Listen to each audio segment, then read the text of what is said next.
Hero Naga Chaitanya తన మొదటి భార్య సమంతకు 4 ఏళ్ల క్రితమే విడాకులిచ్చేసి శోభిత అనే బాలీవుడ్ హీరోయిన్ తగులుకుని ఆమెనే పెళ్లి చేసుకున్న సంగతి అందరికీ తెలిసిందే. అయితే సమంత మాత్రం విడాకుల తర్వాత మరో మగాడి వైపు కన్నెత్తు కూడా చూడకుండా జరిగిన గతాన్నే తలుచుకుంటూ మానసిక క్షోభ అనుభవిస్తుందని ఆమె ఫ్యాన్స్ చెప్పుకొస్తున్నారు. అయితే అవన్నీ ఉత్తుత్తు మాటలని, సమంత కూడా మరో వ్యక్తిని తగులుకుందని, అది కూడా పెళ్ళై పిల్లలున్న వ్యక్తిని అని బాలీవుడ్ మీడియా కోడెక్కువస్తుంది. ఇంతకీ ఆ వ్యక్తి కూడా మరెవరో కాదు, గతంలో సమంతతో ఫ్యామిలీ మ్యాన్, సీటాడెల్ అనే 2 హిందీ వెబ్ సిరీస్‌లు తెరకెక్కించిన డైరెక్టర్ రాజ్ నెడుమోరు. నిజానికి ఈ డైరెక్టర్ కారణంగానే సమంత మరియు నాగచైతన్యకు ఫస్ట్ గొడవ వచ్చిందని అప్పట్లో ప్రచారం కూడా జరిగింది. అయితే ఇప్పుడు రీసెంట్‌గా మరోసారి సమంత ఈ బాలీవుడ్ ఫిల్మ్ డైరెక్టర్‌తో ఓ స్పోర్ట్స్ ఈవెంట్‌లో చట్టాపట్టాలేసుకుని తిరుగుతూ కనిపించడంతో బాలీవుడ్ మీడియా అతనికి, సమంతకు మరోసారి లింక్ పెడుతూ తెగ గాసిప్స్ రాసుకొస్తుంది. దీనికి తోడు సమంత మరియు ఈ డైరెక్టర్ కూడా ఆ ఈవెంట్‌లో ఎంతో క్లోజ్‌గా మూవ్ అవుతూ అందరి దృష్టిని ఆకర్షించారు. వీటన్నిటిని చూస్తుంటే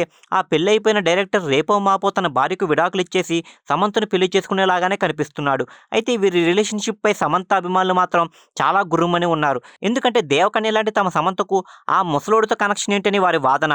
అలాగే ఆ బాలీవుడ్ మీడియా ఊహించుకుంటున్నట్లు వారి మధ్య ఫ్రెండ్‌షిప్ తప్ప వేరే ఏమీ రిలేషన్‌షిప్ లేదని సమంత ఫ్యాన్స్ బలంగా నమ్ముతున్నారు. ఇంతకీ ఈ డైరెక్టర్ అండ్ హీరోయిన్ మధ్య ఉన్న రిలేషన్‌షిప్ ఫ్రెండ్‌షిప్పేనా? లేదా మరో ప్రైవేట్ రిలేషన్‌షిప్ అనేది తేలాలంటే మరికొన్ని రోజులు వెయిట్ చేయక తప్పదు. మీరు ఇలాంటి ఇంట్రెస్టింగ్ న్యూసెస్ మరిన్ని తెలుసుకోవడానికి ఇప్పుడే మా ఛానల్‌ను లైక్ చేయండి, ఫాలో చేయండి, సబ్స్క్రైబ్ చేయండి.